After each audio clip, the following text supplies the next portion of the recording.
Heyo, welcome into the CHGO White Sox postgame show presented by DraftKings Sportsbook. Not supposed to do that anymore, but it's the best damn app out there. Welcome into a remote version of our CHGO White Sox postgame show. I'm your host, Sean Anderson. You can follow me on Twitter at Sean_W_Anderson. Alongside me is Herb Lawrence. Hello. You can follow him on Twitter at Ecknerwald23. He's our CHGO White Sox community leader. We're coming to you live after a White Sox win 4-1 over the Red Sox. And Herb, they won on Saturday, which means that's a series win. We talked a lot about this 18-game stretch, and we'll bring it up more when Vinnie Duber comes up. We'll also talk to him about Tim Anderson playing second base on Friday and Saturday, and he'll join us a little bit later after he talks to the locker room. And thanks everyone for joining us. We got 30 people live, and hopefully we keep building and building as we stay alive. And make sure you're hitting that thumbs up button. That helps us grow. And make sure you're subscribing to our CHGO Sports YouTube channel. If you are a hockey fan, our guy Steven, our producer Steven, is going to be out in Nashville with the CHGO Blackhawks guys because they have the #1 overall pick, and that's going to be a franchise changer, just like Luis Robert Jr. Herb, you said the OPS of what, like 975 wasn't that impressive. Didn't say that. You said there was still more growth. Yes, and we're seeing it. The consistency. Now it's consistent for you? Yes. Now he's putting it all together for longer stretches of time. Like, you would see this, and then you would see 2 weeks of being bad and 2 weeks of poor swings, poor decisions. And of course, there are swings in there every once in a while. You're like, oh, come on, Luis, that ball's in the dirt, not even close to the plate. And those go away. Now you're seeing fewer and fewer of those. So that is the maturation that you need to see for him to take the next step. He's an all-star. That's guaranteed. He won't be starting, but there's no way that this American League can be going to Seattle without Luis Robert. He is the White Sox representative at minimum. Yeah. Oh, absolutely. I would be surprised if he's not. He is the most deserving. Jake Burger's cooled off a little bit. None of the pitchers are really shining enough. I don't think any of the relievers are really impressing to that level. It really seems like it'd either be Lucas or Luis Robert Jr. But Steven, if you want to flash that graphic that they showed on NBC Sports Chicago, because he had two today. He had his 20th and 21st. And in White Sox history before the All-Star break, players with 20-plus homers and 20-plus doubles. Frank Thomas in 93, 94, and 2003. He was pretty good. Maglio Ordonez in 2000. Jermaine Diaz in 2008. And Jose Abreu, who's he? 2014 and 2019. And then Luis Robert Jr. joining in 2023. And obviously he had it on his 21st. I like this a hell of a lot better than last year when we were just waiting for somebody to cross 15. And Luis Robert Jr. is doing that on June 25th. The last time we talked about that, though, the consistency was 38 games. And we took the sample from May 2nd to June 14th. 11 homers, 303 average, 365 on base percentage, 627 slugging percentage, a 992 OPS. And then if you include up to the 24th, he's now got an OPS of 974, 14 homers. But then, hey, let's add in 48 games, 2 more homers. So in the past, 48 games, Luis Robert has 16 home runs, 14 doubles. That's 30 extra base hits in 48 games. A batting average above 293, an on-base percentage above 395, a slugging percentage now above 615, and an OPS probably nearing a 980. So in just the past 48 games. I mean, the biggest thing about Luis Robert, and I understand the consistency of those swings is important, but we know that he is this next level athlete. We know that he can be a franchise defining player, and it hasn't really been, his career isn't short of highlights. It's just he hasn't been healthy. So as long as Luis Robert's not dealing with a 15 or a longer injury, I think he's probably going to hit 35 home runs this year. If he's healthy, he's going to hit 35 homers. I mean, yeah, that's probably on the low end. That's the conservative value right there of 35 home runs. That's only 14 more home runs, which, like you just said, he's done that in the 48-game sample. True. The sky is the limit for this guy. If he stops swinging at pitches that are way out of the zone, pitchers have to come to him. And we see what he does with some mixer sliders. Like I think the first pitch was this today. and then what is a fastball inside? Yeah. Rope. Absolutely roped. Like, he hits the ball really hard, and it's hard to get him out close to the zone. Now, he's been working on plate discipline, and you can see the at-bats. And I don't know, as I've always said, I don't know why pitchers throw him anything but balls.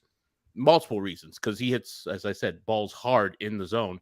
And people behind him haven't been him. Like, Aloy is not the guy yet. And neither is Jake Berger, neither is Yasmani, or any people behind him. So you're not really scared if you walk Luis, and he's not really a stolen base threat necessarily. He's not going like every time out there. So I would, if I was an opponent, I'd be like, hey, pitch around him, because we might get him out, throw some balls outside the zone, see if he's checking for those, if he's too aggressive. But otherwise, come on. Anything in the zone? What are we doing here? Not have a scouting report out in Boston? Did it not get out there? Apparently, you don't have one either from my man Andy Benintendi. Well, maybe that's a revenge game. We always know that. That seeing the other opponent or your old team always gets people up.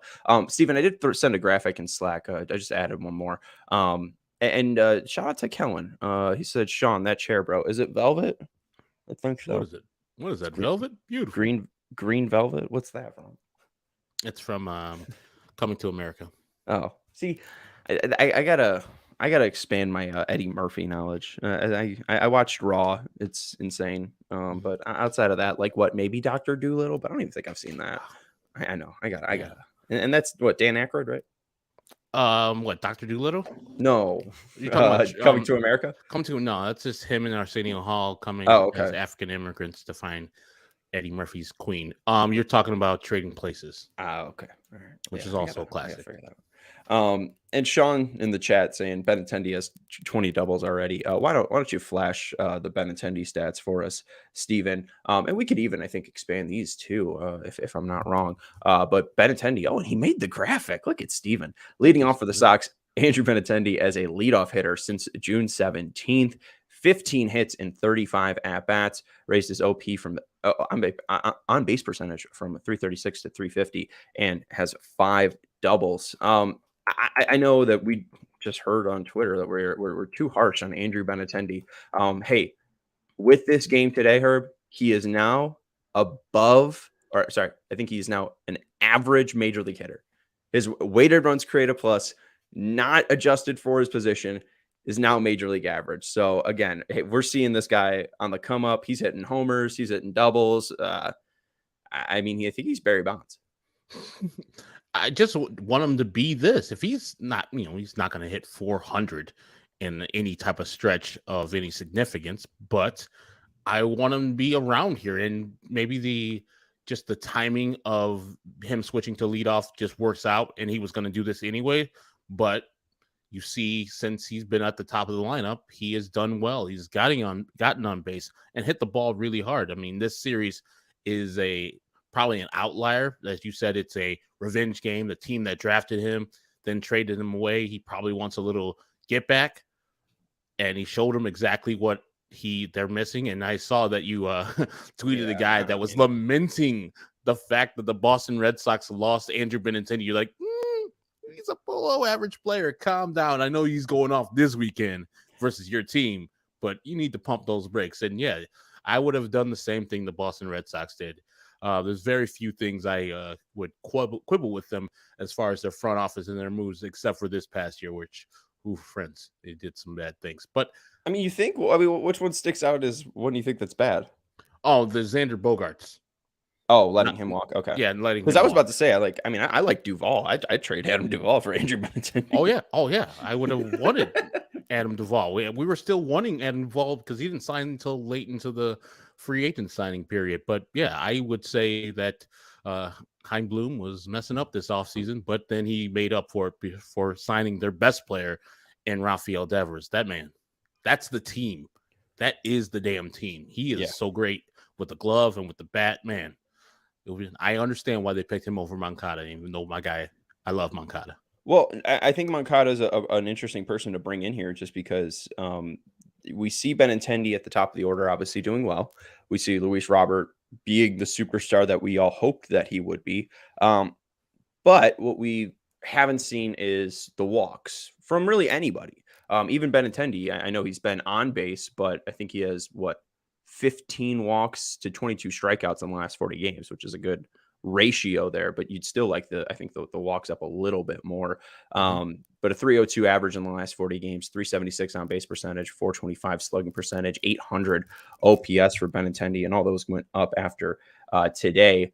I just think, though, that's the one thing with this White Sox offense that is holding them back from going on a run. Is we even see, and Vinny has a piece up at allchgo.com, so make sure you go and read that, where there's a quote from Andrew Vaughn that said, homers are cool, homers are fun, and they score runs. But the one issue with the White Sox is they never have people on base when they're scoring those runs. Luis Robert drove in a runner with a 2-run homer, right? And then he had a solo shot. But we even on Saturday, they have 4 home runs, all of them solo shots. It is frustrating.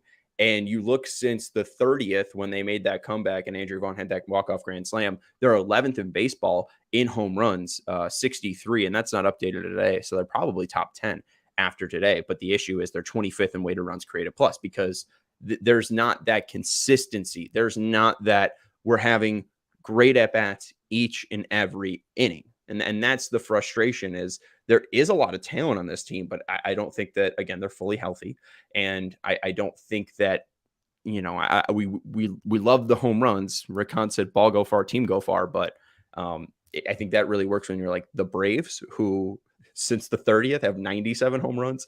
And I think the second team has like 78, right? When you're hitting 97 home runs and they could all be solo home runs, right? They could all be solo. I mean, that's 20 more runs right there. But that's the one thing that is holding this team back is the bottom of the lineup. It's anything below Berger. And I know Yasmani ended up batting 5th and he ended up leaving the game today. But Elvis, your guy, Zach Remillard, like that part of the order is really killing the Sox, I feel like. And if they were able to upgrade those spots, this team could contend for the AL Central, as we keep saying. I mean, they this 18 game stretch, I think they won over 6 games, which was more than I've predicted. As we were talking last week with Texas Rangers in town, you see the bottom of their order. They got Jankowski, who I saw when he was in San Diego, not that great. This year, he's getting on a good clip. And then Leotis Taveras, also with a good on-base percentage. I think he's at 350. So, like, that is why you could see that Texas scores a bunch of runs, because from top to bottom, it's balanced. You're not really getting anybody on the lineup that is just automatic out. Like you said, there's 4 or 5 automatic outs with this White Sox lineup whenever Sebi's in the game. Pretty much an automatic out. Yeah. Zach Remillard's going to try to bunt. He'll run into a couple, but for the most part, automatic out. Gavin Sheets lately, man, the other day, he came up multiple times with a chance to open up the game. Both times were with 2 outs, weak ground outs, or I think he hit a GIDP to end another threatening inning. But not. He almost went deep today, though. He almost did. Yeah. Is that the ball that hit into the 108? And yeah, that Beef is like over. Yeah, Beef's leaning over the what's that, like, little trough area there? Yeah, but they need people to do really great job, just league average or where their position average is. Get on base a little bit more, because all those on base percentages, I think for the most part, are way below league average for the White Sox, because swing a lot and don't swing aggressive in aggressive counts, as the thing that prompted one of the guys to say that we get on Andrew Benintendi too much. I was getting on him because he's a symptom of the White Sox, not because the player is bad. I was saying that they never really swing at 3-0 counts, and then they put themselves in a trick bag to swing at 3-1, like automatically, and the ball that he swung at 3-1 was in the dirt. And then he swings at 3-2, of course, and meekly flies out to left field. So this is a White Sox thing, not necessarily Andrew Benintendi thing.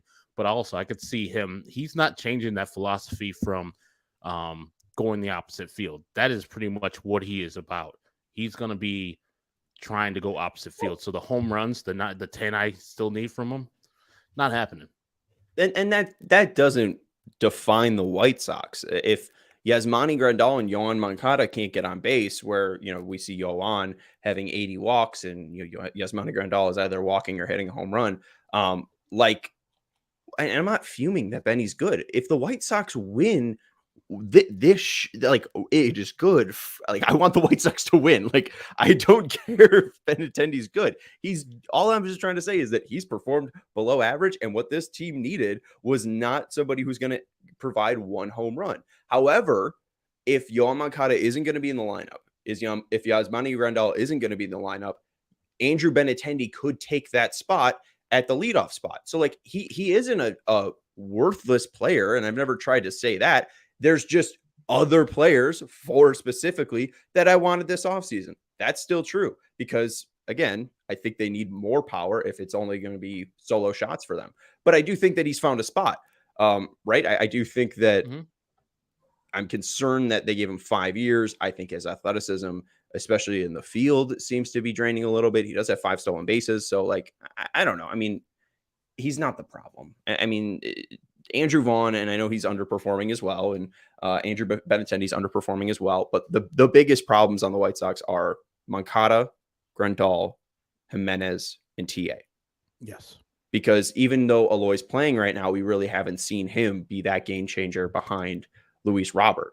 I feel like he's been fairly cold recently. So what this team needs is just more consistency. And to talk about Luis Robert, I really feel like he's the one guy we can't say that he hasn't been consistent. Steven, if you want to go to that graphic I sent you, and I sent you another one in Slack too, because I feel like I got to go on a little bit of rant about something stupid I saw.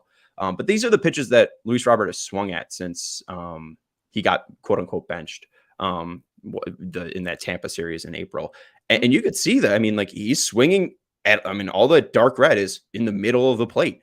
It does seem like he's done a really good job at, I'm going to take anything that is on the inner half of that plate and I'm going to swing and do damage. And even the pitch that he swung for the second home run was an inside fastball. So that probably would have been in that blue to whitish area. So I really can't complain. I think he's been extremely impressive. You're right that there's some swings and some games where he just kind of loses that. And we see flashes of 2021 and 2022, Luis Robert, but guys have bad games. And I really can't count, I think, on my two hands the amount of bad games he's had in that like 48 game stretch. He's been incredibly impressive. All right, let's take a break and then I'll go on a little bit of a rant. Vaughn is a fraud, awful draft pick. I didn't take him. Well, let's go to talk about Lewis University. Students are just like you. They have full-time jobs, families, full-time sports fandoms, go back to school. And you can go back to school to earn a respected degree at Lewis University. It's 35 miles southwest of Chicago in Romeoville, and it's ranked as one of U.S. News and World Report's top-tier colleges. I have some family that has gone to Lewis, and they talk about if you're looking to complete your bachelor's or master's degree or enroll in a professional certificate program, Lewis will have the right program for you. My cousin Maggie wanted to finish her bachelor's. She didn't love her first school choice. It was a little too competitive. She needed a place that was close to home, more comfortable, and was going to provide what she needed for her nursing program. And Lewis did that. She has a fantastic job. She's now living on her own, and we're extremely, extremely proud of her. So you can discover how a degree from Lewis can help you build a better world. Learn more at lewisu.edu/UYOU. Can do this. LewisU, the letter, .edu/UYOU can do this. Also want to let you know about our friends over at Game Time. If you're looking to get to a White Sox game, I know they're about to head out to the West Coast to take on the Angels and A's, but they'll be coming to town right before the All-Star break. Who do they got? They got St. Louis and... I think, no, not Detroit. They don't play until August. I don't know. I'll look it up. Steven, any help here? I'm looking it up right now.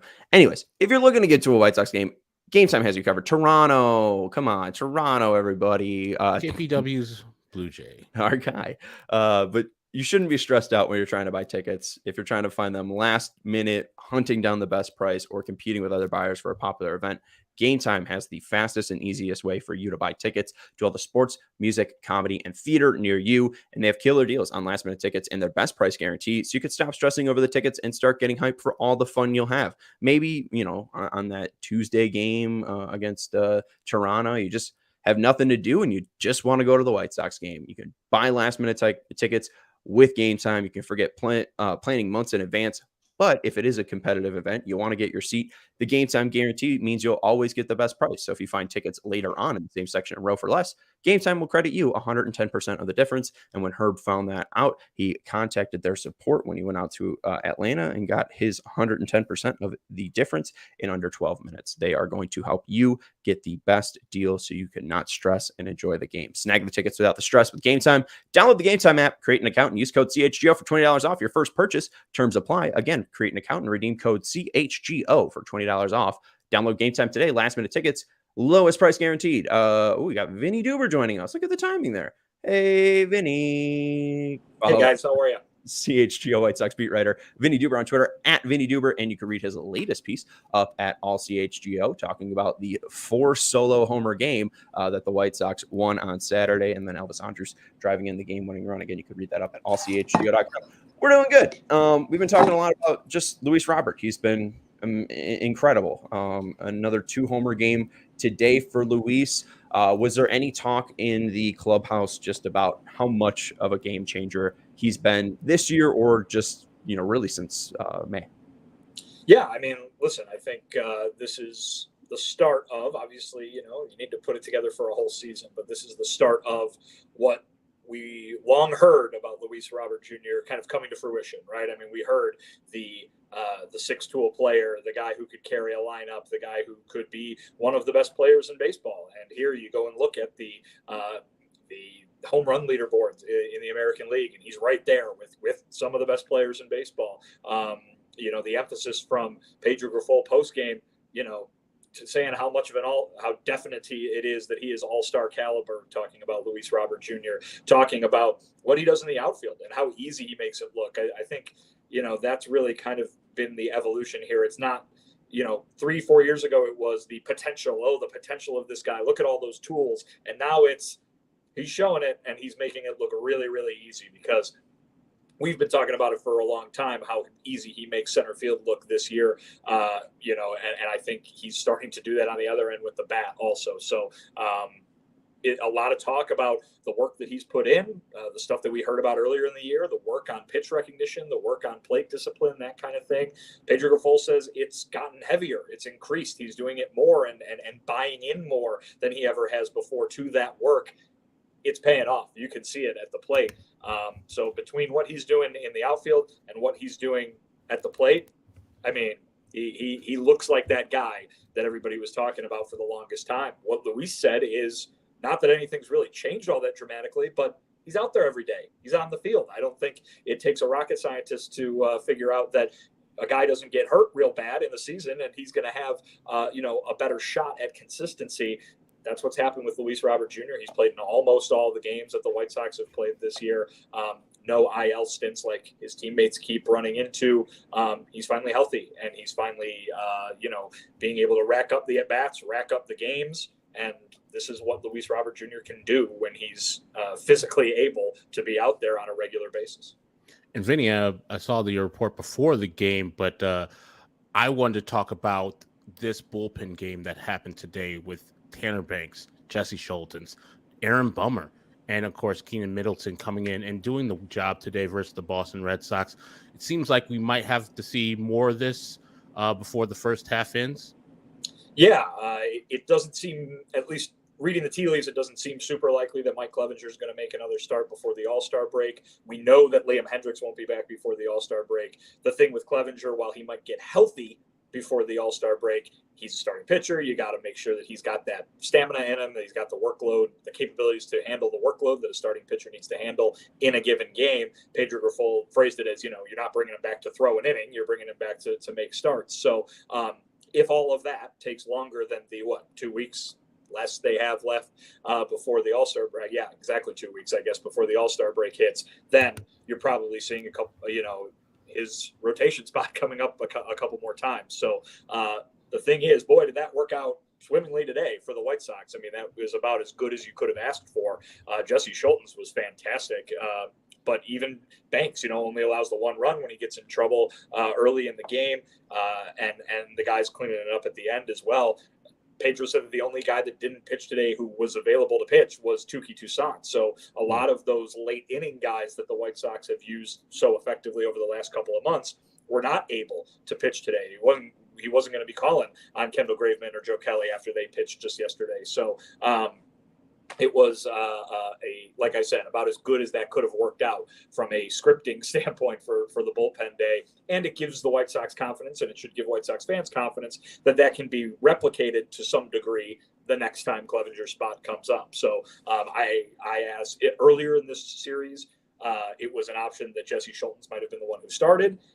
Pedro said that Jesse Scholtens can throw 100 pitches in a game. Touki Toussaint has been up to 80 already this season. So when it comes to long guys, they've got him right now. They've got the capability to eat some innings. And if he wants to save that, or is able to save that, I should say, based on what the other starting pitchers do for this turn in the rotation the next couple of times, it's a luxury because he's going to have a few options at his disposal. Clevenger's next two spots coming up before the All-Star break, the 30th and the 6th, unless they get creative with moving guys in off days. They do have an off day on the 3rd, July 3rd. So maybe they switch something around. But yeah, Toussaint's an interesting one. Did they talk about? I know they mentioned it once they made the signing, but they wouldn't be afraid to start him, right? The idea was that he was going to join the bullpen, but here's the thing: they're doing this thing with this bullpen. You can call it a bullpen day if you want.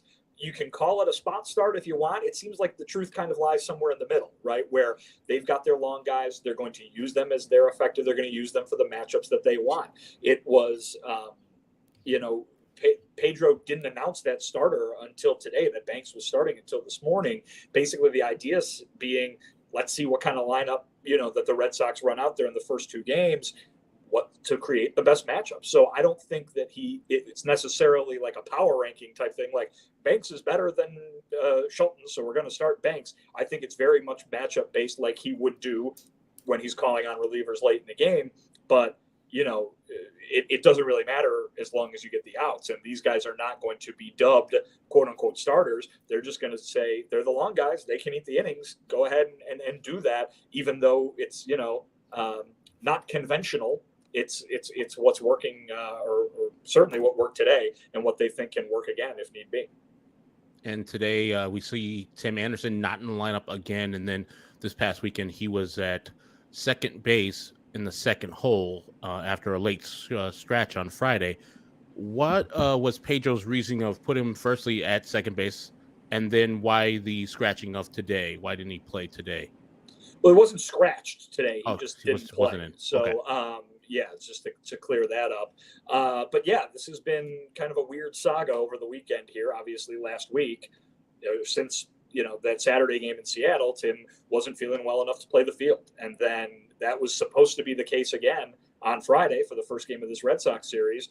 But late in, after the lineup had already been released, Tim went out for more pregame work and said, "Hey, I feel good enough. My shoulder feels good enough to make the throws from second base, even if it doesn't feel good enough to make some of those deep throws from the hole in shortstop." I think he's probably worried about that one play, that really deep throw out of the hole in shortstop. So I'll play second base because I want to be in the lineup. That's the way it was presented to us. He did that in the World Baseball Classic and earned a lot of compliments from Mark DeRosa, who was managing Team USA, for doing that, for being willing to go over and play second base. Same thing from Pedro Grifol this weekend. So well enough to play second base, but maybe not well enough to make that one play at shortstop. And then you see the two defensive miscues in very critical situations in the first two games of this series. The one on Friday was obviously much worse than the one yesterday. That was a very hard hit ball. Pedro described it postgame as if he would have made that play, it would have been a really impressive play. Sure. But I don't think those two things correlate. I think that the reasoning today that was given was they want him to go back to shortstop. And if resting that shoulder today is going to make him able to do that tomorrow, then that's what they'll do. So yeah, it's been a weird week with Tim. It's been a weird, series of events that could be read into a certain way, but a lot of care being taken by Pedro to make sure that he's explaining it so people aren't reading into it.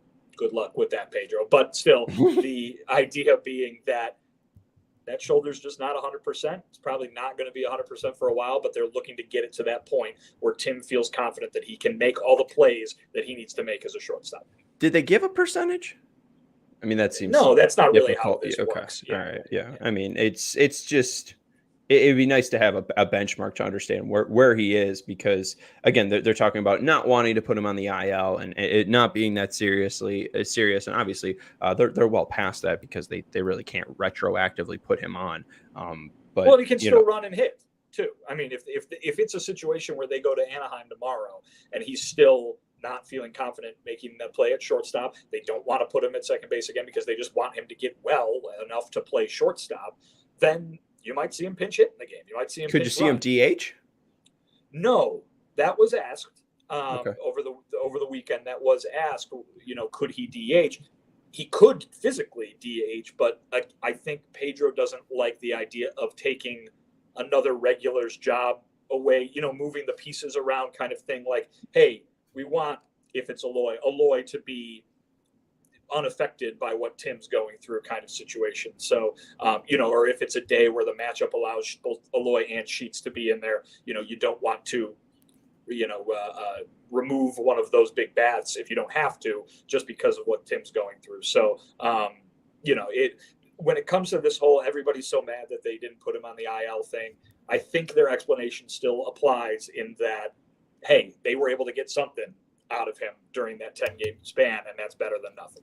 Well, and I guess, Herb, it's less about and it hasn't even been 10 days yet, too, by the way. That's important to note as well. Yeah. Right.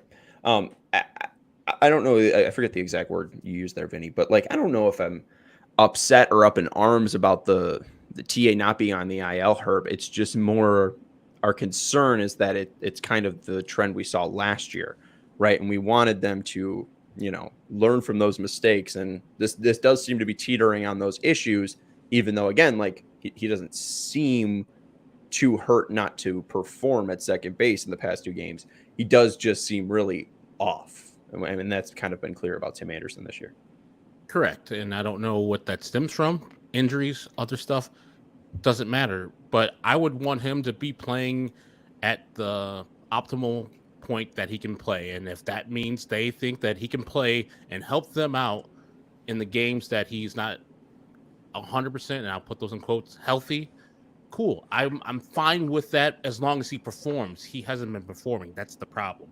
And that's probably more of a season-wide thing. And I'm kind of mad at how quickly White Sox fans have turned on the player, Tim Anderson, and the person, Tim Anderson. That's disturbing. I'll get into that maybe tomorrow and later in the week. But the player needs to perform better. That's 100% accurate. And I'm disappointed on his play. But that's not, I don't think, from a lack of trying.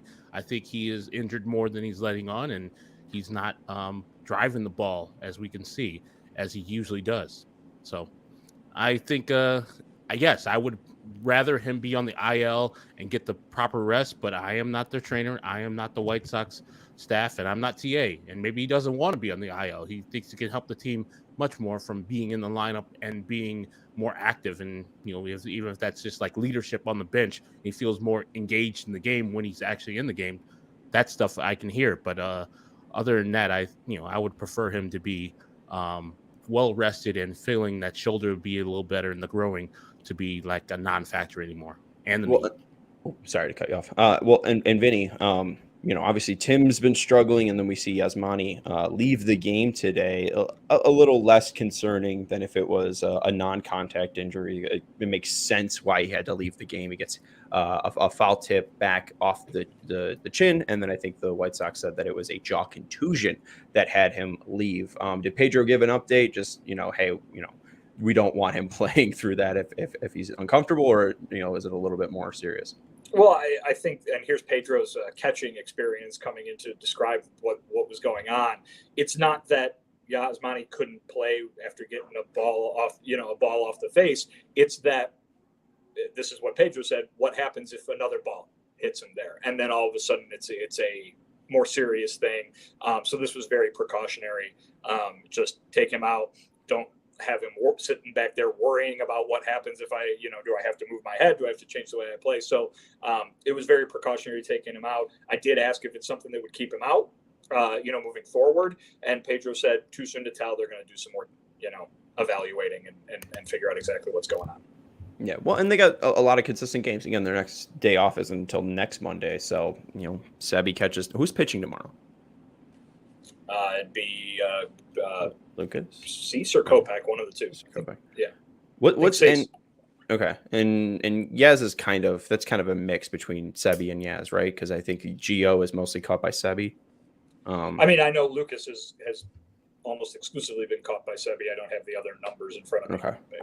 I never know how to find. I found them once on Baseball Reference. I have no. Though the catcher pitch the stats of which catcher has caught the pitcher. I have no idea where to find those on Baseball Box Reference. scores, baby. I'm about to say, yeah, you got to go individually every game that Lucas has pitched. Hell, but I don't recall. No. There is a spot. I promise. You better hurry up in this break. After I do the ComEd. You better hurry up and do that now before they get to 30 starts on the season. Right now you only have to go through half of those. That's true. And I'll just keep a running spreadsheet for ourselves. But just something that we talked about before you joined was kind of, I know, and I'm even seeing it in the comments about Benny being below average, whatever. Andrew Benintendi's fine.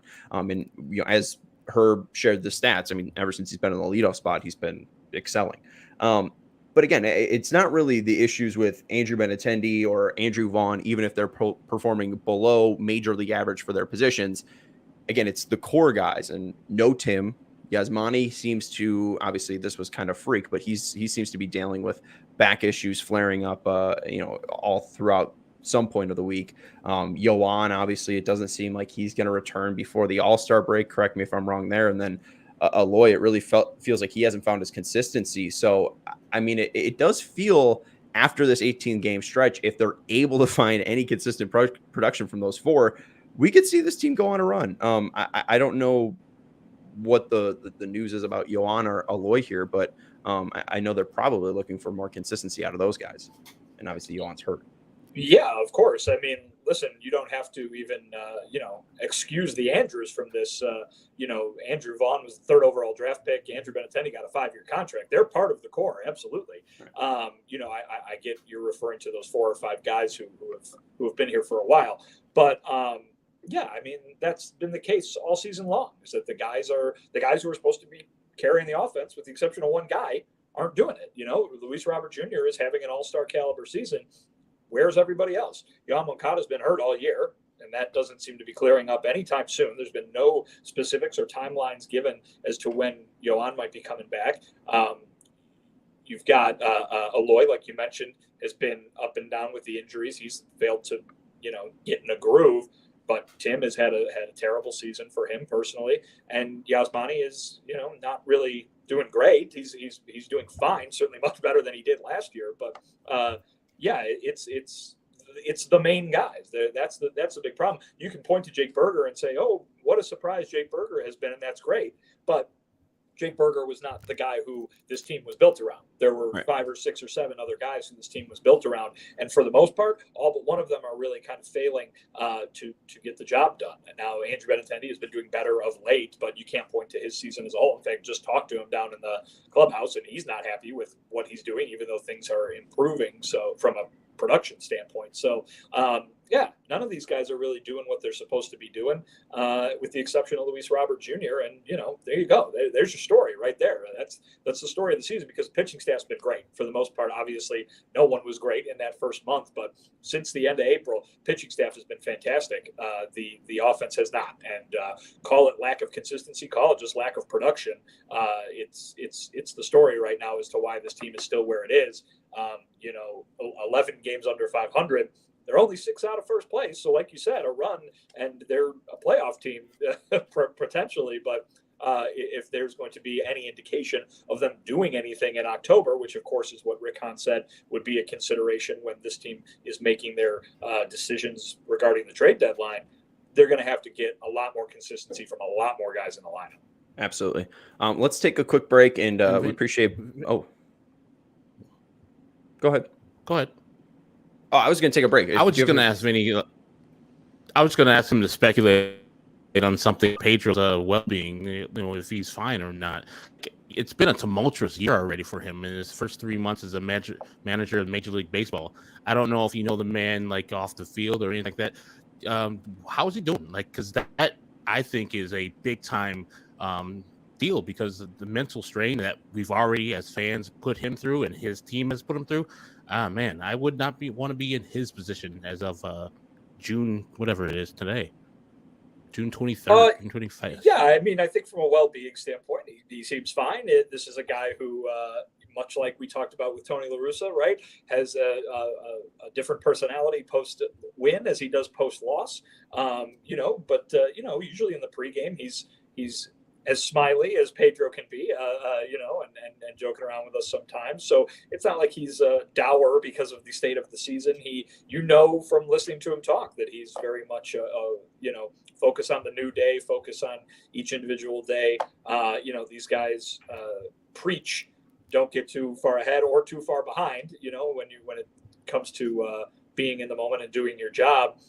He's got to be that guy in order for his team, for his players to buy into it. So, I don't think there's any need to be concerned about his well-being. In fact, he just had a grandkid and got to go meet the grandkid earlier this week. So he's very happy about that. And, it's not what he would want, right? Obviously, he would prefer to be 11 games above 500 as opposed to 11 games under. And I think he even commented a few times earlier in the year that, it sucks because of the results, but I don't think he's, curling up into a ball or anything like that. I think he's out there doing the job the way he intended to do the job, even if the results aren't what he intended them to be.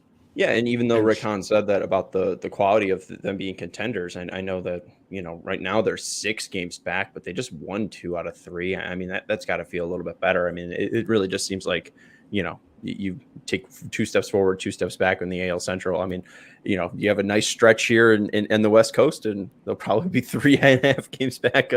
Once that off day comes on the 3rd. Do you have anything else to add, Herb? I feel like just after the break, I got the answer for your query about Lucas Giolito and Sebi Zavala. Oh, look at you. Where'd you find that? Did you just go through every single? Oh my God. I got to find a way how to, I know that's a stat somewhere, a baseball reference. We already have it now. So it's already, from here on out, we'll just catalog it.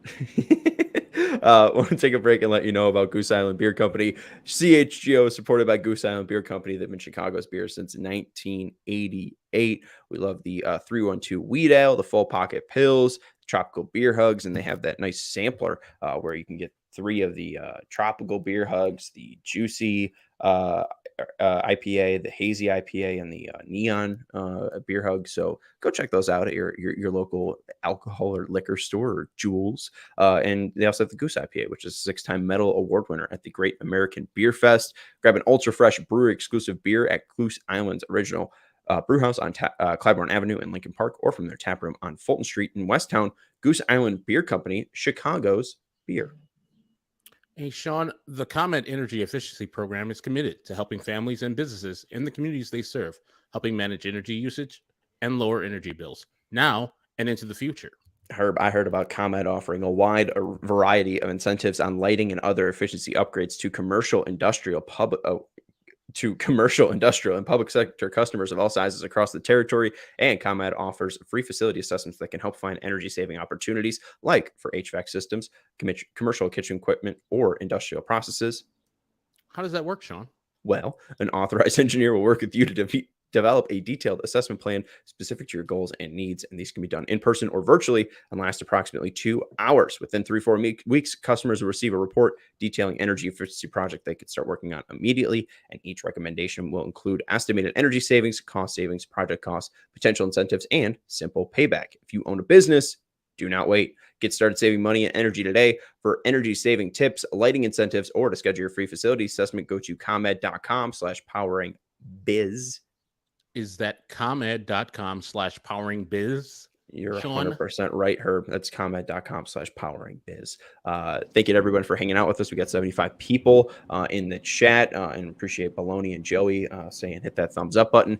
If you haven't yet, would appreciate you giving that thumbs up. Yeah, and let's just kind of end it here. 13 games left until the All-Star break. Well, actually, let's detour real quick. Vinny, you had a post on Saturday. Thought the quote from Andrew Vaughn was very funny. Homers are cool, homers are fun, and they score runs. But 4 solo shots, another one today. Not complaining because they're both in 2 wins, but what was the kind of talk outside of Andrew saying that about the solo homes, and even what can Pedro add about just solo homers after solo homers? Yeah, it's funny. A day that they hit 4 home runs and everybody was still kind of treating it as a negative because there was nobody on base in front of them. It's obviously been a trend for this team. Pedro's been asked about it several times, so he's had to talk about it several times. They don't like that. They don't want that to be the case. And yesterday was the perfect example of why.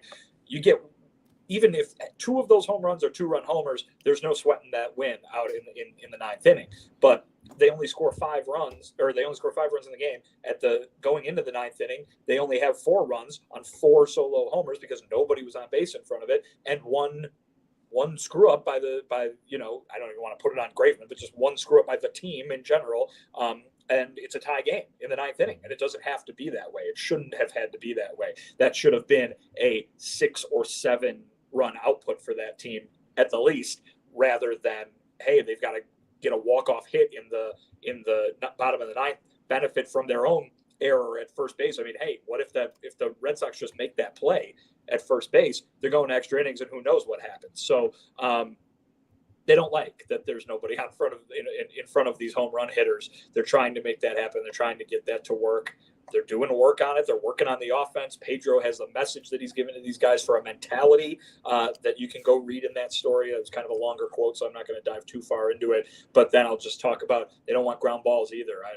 I'm sure you saw that one, Sean. That they've got some screens up in batting practice. They're tall. They're like 7-8 foot tall screens, all in line with the pitcher. And you hit a ground ball, it's not even going 20 feet, 20, 30 feet. So that's kind of a thing that this coaching staff is doing to try and get them to hit the ball in the air more. And then, of course, the joke after the game, Elvis Andrus wins it with a little single, and Pedro's being asked, would that even have cleared the screen? So it's an example of some of the stuff they're doing. I know people, when an offense is struggling, they go, well, is this coaching staff even doing anything? What are they doing? What are they going to do to fix it?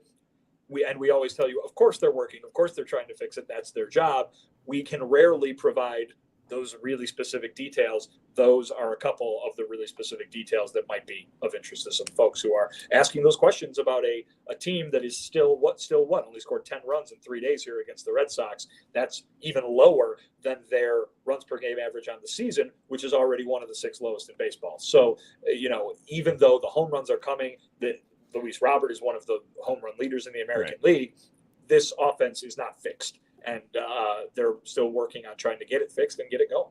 Well, as the homer guy, since April 40th, or April 30th. April 40th isn't a date.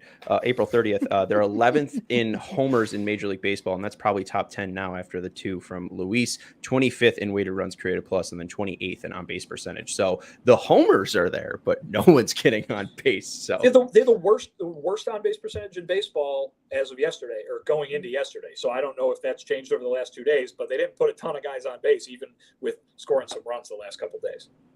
And to clean up what was promised earlier, I think 16 starts for Lucas Giolito this year, and Sebi started all but one of those. The one he didn't start, Yasmani, was his battery mate, 7 earned runs.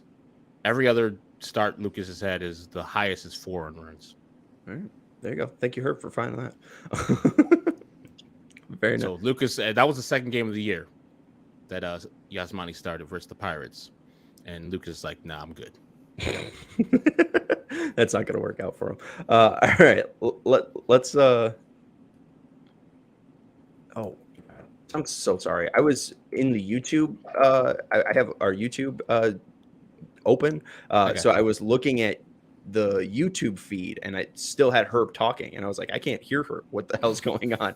Um, so we just got done with an 18 game stretch here for the Sox. They go 8-10 against teams above 500. I thought that they would go 6-12, or at least that was what was in line with their non-AL Central record before this 18 game stretch. So I'll say this 8-10 stretch is a win here. They got 4 games against the Angels, 3 games against Oakland, both of those on the West Coast, and then they'll welcome Toronto and Cardinals, duo birds, the Bluebirds and the Redbirds, into town for the final games here before the All-Star break.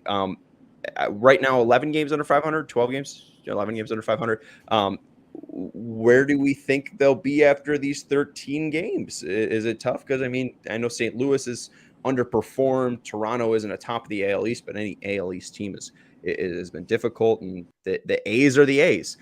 We know how difficult they can be, and the Angels handed it to the White Sox. So, I mean, what do we make of these next 13 games? Well, me and Herb were smiling at exactly the same time because we both have the exact same thought in our head, which is why would you expect them to be anywhere but where they are right now, or somewhere thereabouts? I mean, you know, and that is as much a comment on the way that they've played over the last 2 months, because it hasn't been quite as bad as it was the first month, and the way the entire AL Central has played this entire season.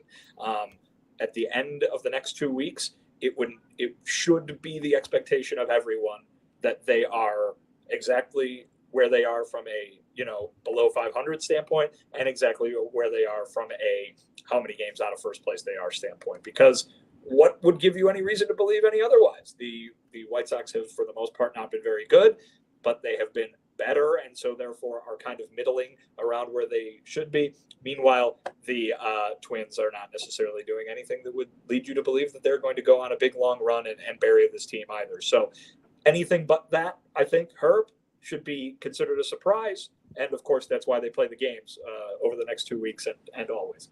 Yeah, all I gotta say about that, if they can go 6.5 and 6.5, they would. They're definitely not gonna win more games than they lose, and not gonna lose more games than they win by that much. It's gonna be around here. We're gonna be doing this all year long, as Vinny said. Yeah, hey, they've been since the walk-off against the Rays, 27-24, so 3 games above 500. But that's the thing, is you're 11 games under 500. So if you know, from here on out, I think they're close to the halfway mark. I mean, even if you have 82 games or you're 3 games over 500, I mean, that's just not going to do it. You're not going to get back into the division, which is frustrating because I know they're only 6 games out right now. And I guess that's why, even if Andrew Benintendi has been performing well, you know, in the past month, or at least the time that you pointed out, Herb, again, this team needs more. Every person can step up, and the White Sox just need leaders and wins at this point.